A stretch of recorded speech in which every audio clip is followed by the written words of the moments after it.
boss, so you'll go up that road.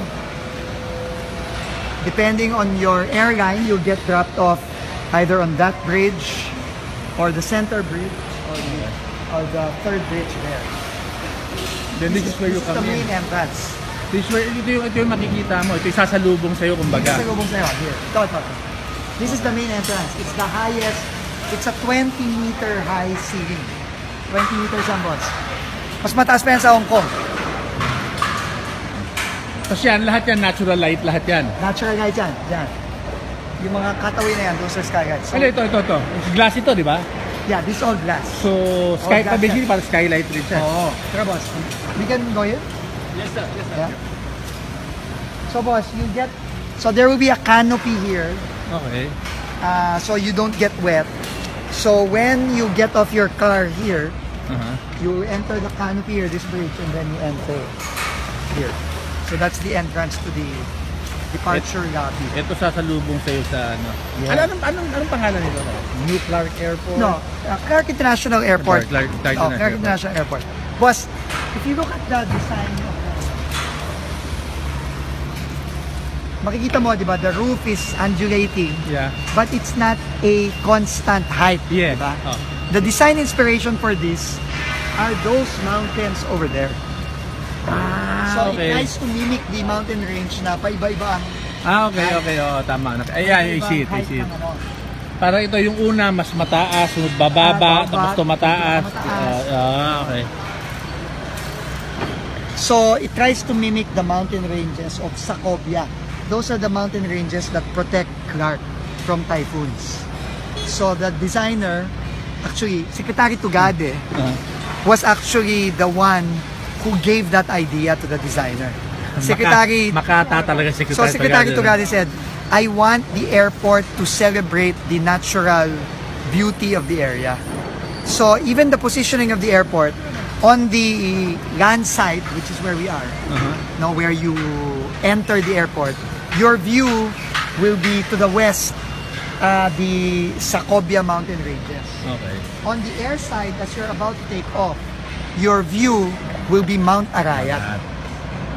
So, para kung may Mount Fuji, Mount Arayat para Mount Fuji, di ba? So, yun ang view mo. So, when Secretary Art told the designers na yun ang gusto niya to celebrate the natural beauty, ito yung nakita ng mga designers. Yan yung lumabas. Yan yung lumabas. We'll celebrate, kasi pag landing mo, makikita mo Mount Arayat. Paglabas mo, at bago ka umalis, ang makikita mo Mount Segovia. yung Sacobia Mount. So, yan ang inspiration niya. Saka yung ano, yung nakikita natin, yun yung ano, di ba? Yun yung Expo na ano. Ay, Expo ba yan? Sorry Maria, akala ko yung New Clark City. Parang malayo yata yung New Clark City. Malayo pa, doon pa sa likod, no? Doon pa sa likod. New Clark City is about 15 kilometers. Sa likod doon. Tsaka ibang probinsya yun, di ba? Ibang probinsya na. Pero, konektado ang New Clark City through this road. Itong road na to, boss, diretso to hanggang New Clark City. Ay, ito yung nadaanan natin. Hindi pa natin nadaanan to. Nadaanan natin yung ginagawang connector, di ba? Yes, that's right. The one that crosses that road that we went by. So by end of next year or early 2021, this road, so if you are a visitor, you get off, you ride your vehicle here, you will be in New Clark City in 15 to 20 minutes guaranteed. Ano pare, ito, kung pupunta ka naman ng Quezon Manila. City. Okay, so you will have two ways to get to Manila. You can go by car, by land. You just take this takes you all the way to SCTEX over there. Okay. And then you go NLEX. Okay. But over there, if you see those container vans there na blue, okay, that will be the site of the Manila to Clark Railway Station. Mga gaano katagal yun para? By 2022, according to Secretary Tugade, nandyan na yung tren. And it will be underground. Underground siya? Underground. So there will be... underground yung terminal, not the whole line, obviously. Not the whole line. But the station here will be underground. And it will go above ground somewhere there after SCTEX. How long would the ride be? 55 minutes from here to Manila. Comparable to other airports like Hong Kong. That's like Narita to Tokyo Station. Ganun lang. Ganun lang. Pwede na. Yeah. So that's the whole plan. Ito yung build at work, boss. Dito mo makikita yung pagtatahi-tahi ng lahat ng mga proyekto dito sa area na to under build. Kaya very planned, very organized. On the community level, you told me sa New Clark City you hired about 10,000, di ba? Dito ilan ang how many workers do you have here? 750 something. 750 here, just for this airport, yes. Including the road or no? Together. So about 750. 750. Yeah. Local hires yan siya dito. All local. Wow.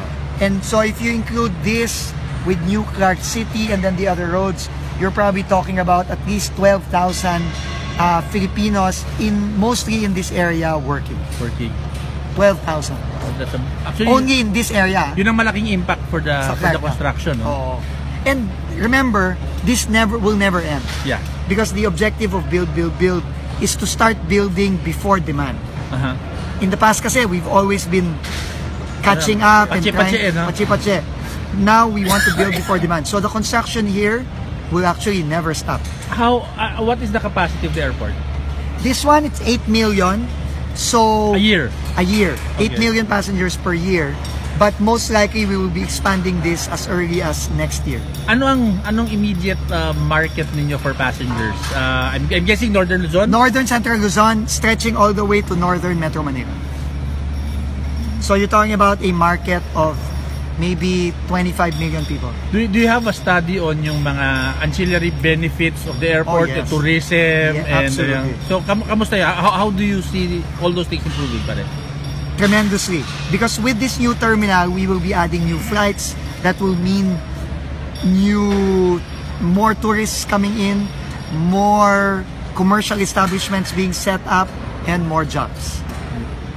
It just follows. That's the multiplier effect of build. But we have to build it first. Well, yes, that's why you're there. Yeah. So ano to? Game changer to, boss, dito. Game changer. Thank you. Yes, sunod-sunod na ako sa inyo. Ayan, boss.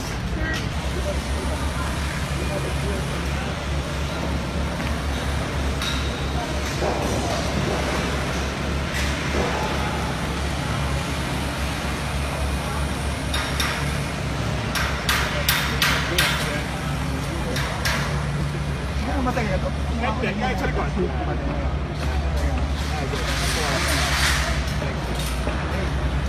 Akin okay kasi Miguel ng cameraman, shot lang.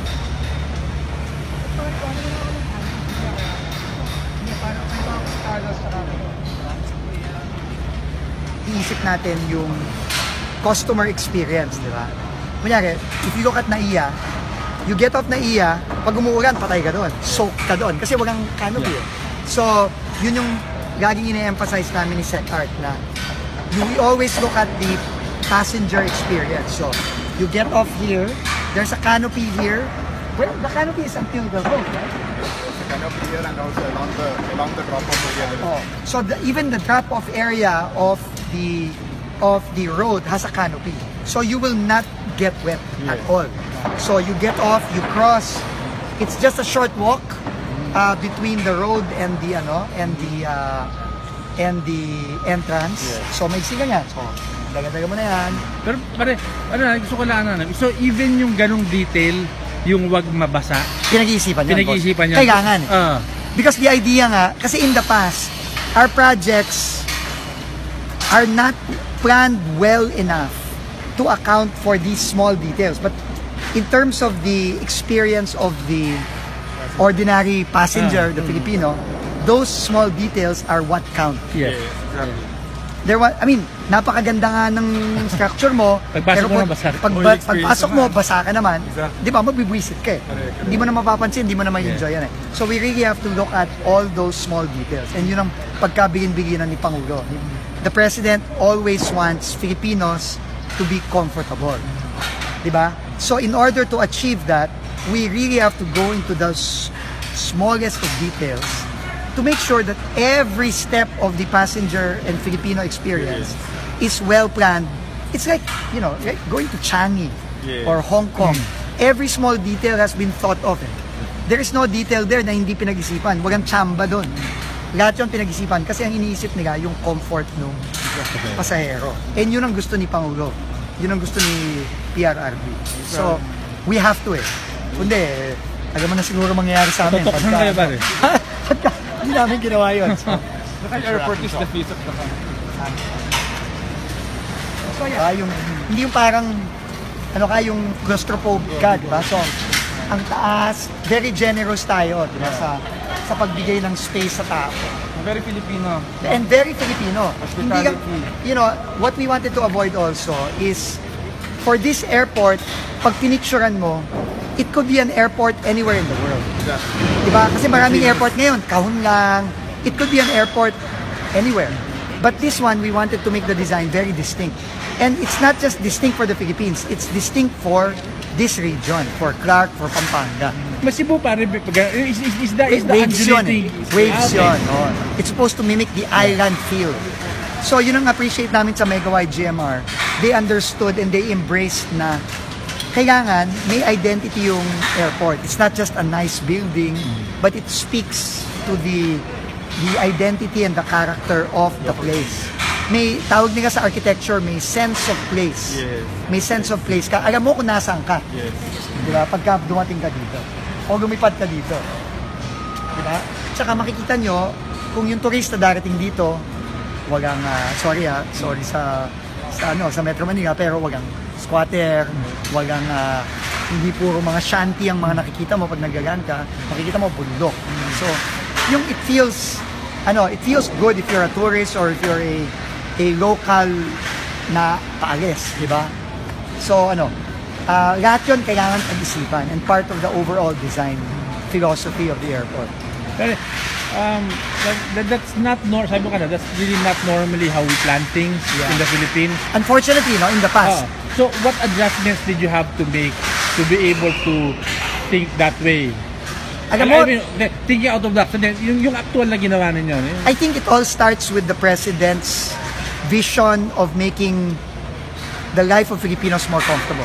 Diba? That's what he wants. Gusto niya hindi na nahihirapan, hindi pumipiga ng 1 kilometro yung mga tao natin para hindi magagagbala, kailangan komportable. And it all starts there. And then I think the only adjustment SecArt and I made here is to make sure that it's communicated with the designers and the architects, and then let the architects and the professionals do it for us. Minsan kasi in the past, pasensya na po, pero marami sa mga taga-gobyerno dati masyadong nagmamarunong. Diba? Ang problema, pag yung classic na too many cooks spoil the broth, diba? Pag maraming masyadong nakikialam, nasisira.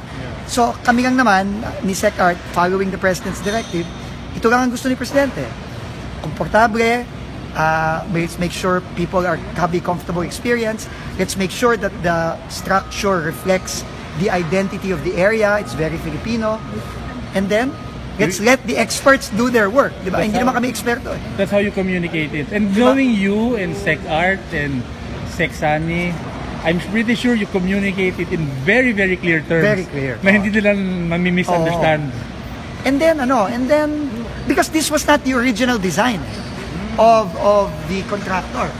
There was an original design, but we had to come in and really try to tweak it to achieve, kunyari, the canopy, nung initial designs, yung canopy maigsi, di ba? It was shorter, right? The canopy was shorter in the original design, right? So, SecArt and I said, no, you have to extend the canopy to make sure na people don't get wet. It's very simple, but you look at our other facilities, a very simple idea does not get done, does not get implemented. Most of the airports, di ba? Pagbaba mo sa... Pare, basa ka. Basa ka talaga. Kailangan mo ng payong. Basa luggage mo, basa ka. Meron kasi tayong payong cartel, pare. They are controlling all our airports, di ba? Na kailangan mabasa kayo para bumili ka ng payong. That's very powerful lobby. Okay yun, pare. Yung power ng payong cartel, pare. Payong cartel. Kontrolado yan. So, pare, can you imagine, pagpasok mo, look at that space. Oo, no? Boss. Ang ganda. Diba? Look at that space that you enter in, diba? And this will have a lot of natural light. By the way, boss, we want Clark International Airport to be the first LEED certified airport in the country. Okay, what is a LEED certified airport? LEED certified means it will be the first green airport in the country. Power consumption will be very low because a lot of natural lighting. We are going to cool only 3 meters, meaning the air conditioning only cools up to the 3-meter height of the facility. Paano pag may pasahero kang 4 meter high? Wala naman ata, boss. 2 meters, pare, 2 meters. Yung ulo na mainit.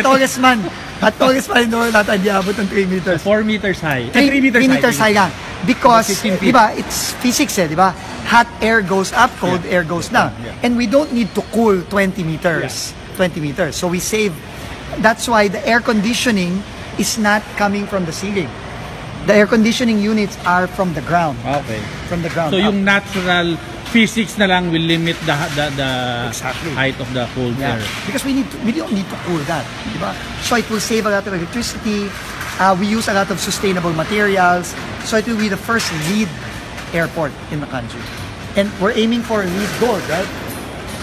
Yeah, that's our goal, no? LEED gold. LEED gold. So there are different kinds of There's LEED, LEED. yes. There's LEED, LEED silver, LEED gold, LEED platinum. Question, sabi nyo kahoy lahat ito, you're talking about sustainable materials. Siyempre, magsasabi, how many trees did you cut down? You know, first of all of these trees came from abroad. Okay. They came from Austria.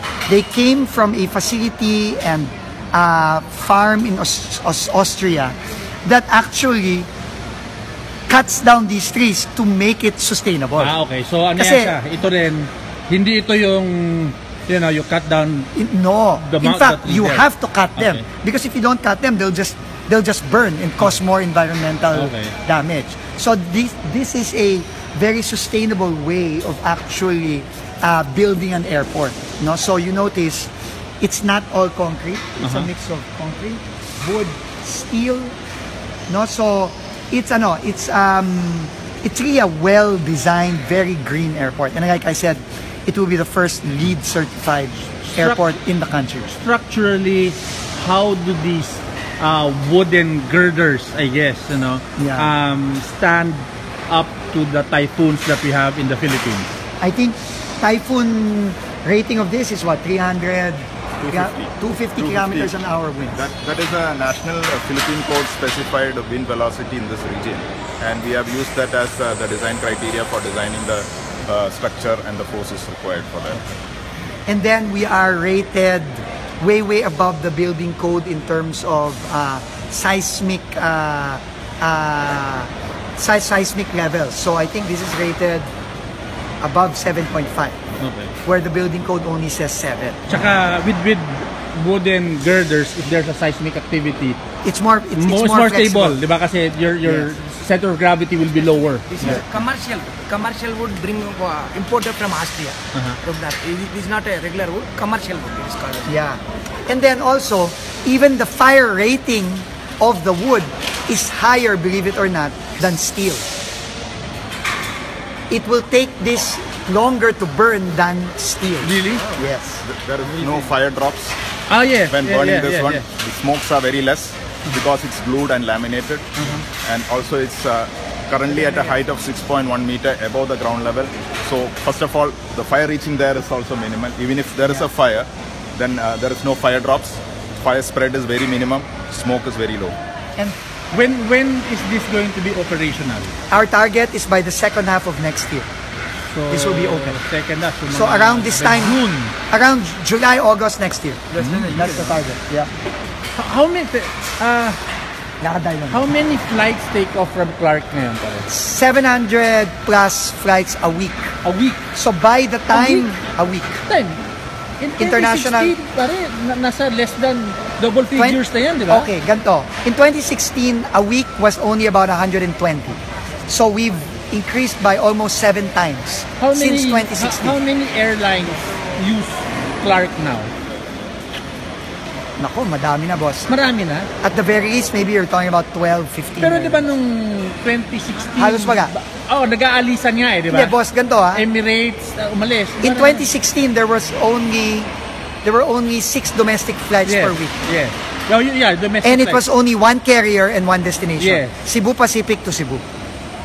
Ngayon, Now there are 530 There are 530 domestic flights per week. So pag nag-umpisa ito, From 6 to 530, boss. malaki nga. Kaya nga, hindi kaya nga alam ko parang dati ano siya eh. Single digit na lang dati. Absolutely. So, pag nag-umpisa ito, how Ay, many lalaki pa. Lalaki We're pa. expecting even more. Because the terminal is bigger, we have more air bridges. So, Tsaka yung access mo to Baguio, It's there. Cagayan, Absolutely. doon, di ba? that's it. Alam, ganda. Ganda, no? Ganda. Yeah. So ito, we're entering the Sorry, ang ganda. Pare, we're entering Tulo the na. ngayon. This is the secure area. This is where the security checks will be. Okay. And then after that, immigration. Parang ganda. So pare, ito yung render. So that's how it will look when it's done. There will be a plaza for, alam mo naman Pilipino, pare, isang barangay yung daga, pag-aagas, pagdadating. So yan, for the families who will be, yung mga sasalubong, yung mga mag-send off. Yan, may mga retail spaces dyan, may mga Jollibee dyan, may mga inasal dyan, etc. Merong Siomai King dyan. Boss, Siomai King. So, King. Shoutout sa... Shoutout sa mga kaibigan natin, may Siomai King dyan. So yan, yung plaza, may retail. Ganda, di ba? Render. So yan pare yung mga ano, yan yung mga skylight. Yan. Yan yung mga skylight dyan. So ito nga pag-atog natural light. There's one, ayun, may bukas na pala doon, isang bukas. Yes. Mamaya pa natin. And here, is how it looks like. Tapos, so yan yung plaza. Pare, saan yung ano? In reference to yung present runway. The present runway is here. Ay, sorry, is there. Is there. Yun. Yun. Yep. Di ba ang ano dyan sinasabi nila? May second runway pa na. Second runway ang nito. Sa kabila. So it will be the first totally independent runway system in the country, meaning planes can simultaneously take off and land. Yes. Because it's about a 1.8 kilometer distance from runway to runway. So if you land from there, you go in here. Di ba? If a plane lands from there, where do they go in? Yeah, they can go to this terminal, but we will also be building in the future phases terminals over there. So sa ngayon, while you have 2 runways, you will only be effectively using one lang rin muna. One muna. One muna. Yeah. So that will be, so we will be building that when that's built. That will be more of like a backup or an emergency runway. Alam mo na, you know, we had our experience with the Xiamen Air in Naiya. Diba? So if that happens here, then you have a secondary runway. So yun, though you're not going to use it, it's still going to be fully functional to the point na in case of emergency, pwede mag-landing. So but we're designing that now, and we're going to start building that by later next year. Hindi ba meron ang alam Tapos ko? na yun before President Duterte's term ends. Pero ang alam ko, ang Clark has actually 3 runways. Yung isa is perpendicular to the 2. Walang perpendicular. It's all a parallel runway system because the Americans, you know, they're smart. So they chose an area without any crosswinds.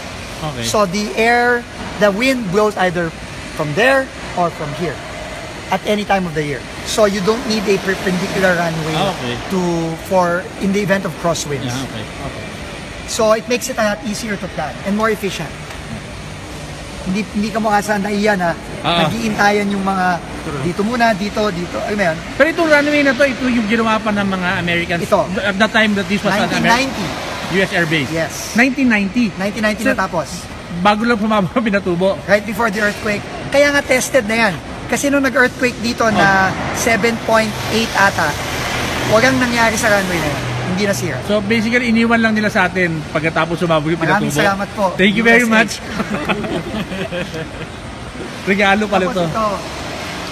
Kaya masama loob pa rin nung pinag-lista sila. Ngayon na kayo nagsabi. Maganda tayo ng interior. Meron tayo na. Meron tayo lang. So, kaya yun yung ano. Ito yung runway na sinasabi. Ito yung original runway. The second runway will be built somewhere here.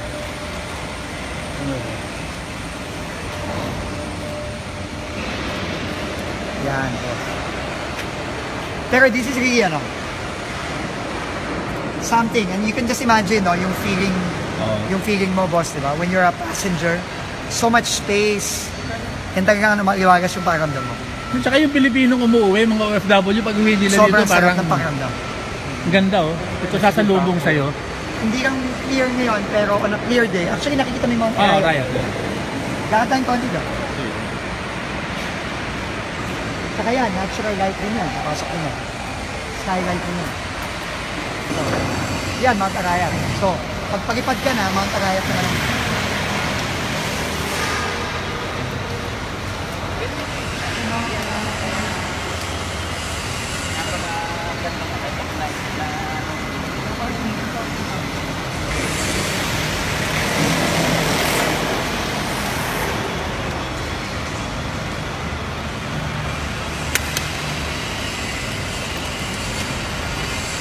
Parang nakakaingab yung kahoy, ano? Oo, Hindi nakaka-love yung building.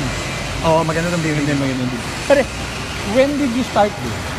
Okay, we started this 2017, mid-2017. So, it was awarded December 2017. Okay. We ground broke. I still remember, it was December 2017. We were on the site with ES, Secretary Dominguez, Sec Art, and then we started construction shortly after. So this is only A basically year and 20 a little months. more than half. Yeah. mga ano, A year and a little more than 19 months. And you want sino makakasagot ba rin? Comparatively with other airports of a similar size, how fast are we building it? On par? Faster? I would think this is probably one of the fastest globally na kinonstruct of this size. Did you cut any corners? No, you can't kasi the specification, by the way, a key, and I was telling the PPP guys here, this is the first turnkey contract of the Duterte government. What do we mean by turnkey? Ang gobyerno magbabayad dito. Pero ni isang piso, wala pang ginalabas na pera ang gobyerno dito. At 75% na tayo. Kasi ang bayad dito sa dulo. Pag natapos? Pag natapos tinanggap. at pag inaccept. And we have an independent consultant hired with the help of PPP Center who checks this and tests this all the way. So, they're the ones who are gonna say, this is okay, this is good, this is not so good, they have to change it. And that's the only time that we pay the contractor. So hindi to pwede na 3/4 nang tapos yung bayad, pagdating ng dulo, bila na lang tatama rin yung contractor, hindi na tatapusin. Yeah. Kasi anyway, papatapos na These are the new contracts that the President wants. Based on the President's directives. Ganun naman, nagwawala si Pangulo nung kakapasok pa lang niya kasi maraming mga proyekto, mga kalye, bayad ng 100% yung contractor, pero 50% pa lang yung accomplish. CR, pare. CR na nilagay sa loob ng PINAS. Yun ang pinakamaganda. Yung CR na Pinakbayad na yun bayad na, pero hindi tapos. Ah. Diba? So ito, ang ginawa natin, under the direction of Sec Sani, Sec Art, turnkey ito. Ibig sabihin, huwag ang binayad dito kahit 5. Wala pa. Wala pa. Pero, magbabayad tayo ng buo kapag tapos na at natanggap na natin, accept na natin. Magkano yung total price tag for this aircraft? This is about roughly, I think 9.5-10 billion pesos. So basically, kailangan mahaba yung PC nung... No choice. So that also eliminates contractors that do not have any track record. Absolutely. Diba? Absolutely. And also, it not only ensures fast completion. Kasi syempre, I gotta get paid, di ba? I wanna. But, since we only pay upon acceptance, and there is an independent consultant that will check everything, it also ensures quality. So, it's both speed and quality at the same time. Kasi hindi sila magbabagal, kasi Gusto pera nila nila mabayaran. yun, diba? Pangalawa, hindi sila magka-cut corners kasi hindi sila mababayaran. Hindi sila mababayaran kung di namin tanggapin yan. O kaya, kapag pag may ayaw at sinabi ng consultant, mali yan, babaguhin mo yan. Dagdag na gastos sa kanila yun. So it's all about providing the incentive or the disincentive in the contracts to make sure that the facilities are done well and fast. Parang private sector, no? Gaya sa private sector, diba? PPP nga. PPP, diba? Kaya maganda Diba? Hindi, parang private sector thinking kasi normally Tama. sa government thinking, hindi ganyan, di ba? Mabuti Tama yung pahabain natin yung proseso para mas maraming And that's why you see all of the failed projects yung mga in the past. CR na Kaya pare, siyempre sila, contractor sila. Pare magmamadali sila. Di ba? Kasi gusto nila mabayaran eh. Isipin mo, kahit mobilization, wala, boss. kahit mobilization wala. So basically ito, pag award ng contract, tirada sila, pera muna nila lahat hanggang hindi tanggapin. Then, of course, the budget will be a bit higher because it accounts for cost of money. Yeah. But that's okay. Yeah. That's okay. Di ba? Kasi cost of money, alam mo naman kung ano interest eh. Hindi, tsaka at least alam mo ngayon kung magkano ang total. Hindi yung after one half of the project, biglang, ay kulang pala, dagdagan natin. Ayusin natin yung kontrata ulit. So, you know, it's just these new innovations under PRRD that really ensure na the government gets its money's worth. Diba? And the public gets its money's worth.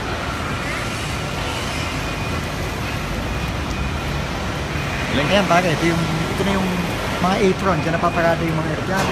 Ganun to, same rin ba ito sa Bohol Panglao na parang yung sinasabi ni Psych Art na wala na mga fuel trucks na tatakbo-takbo dyan. Yung pagparada, diretso na. Hydrant system na sa ikan. Oo, so wala na tong wala ka ng fuel trucks moving around, fuel integrated na okay. Modern na talaga. It's a modern at par na to. It's at par with. And the more important thing is yung operations privatized na rin. And right now actually, the one operating Clark International Airport, even the old terminal over there, is the private consortium of Figinvest, JG Summit Pags, and Changi Airports Group, the operator of the so number Changi one. rin na mag-operate dito? Yes. Okay. Maganda. So, medyo hindi na tayo kakabahan. Medyo sure ka na maayos. Baka magka-roller coaster rin sa loob ito. Ha?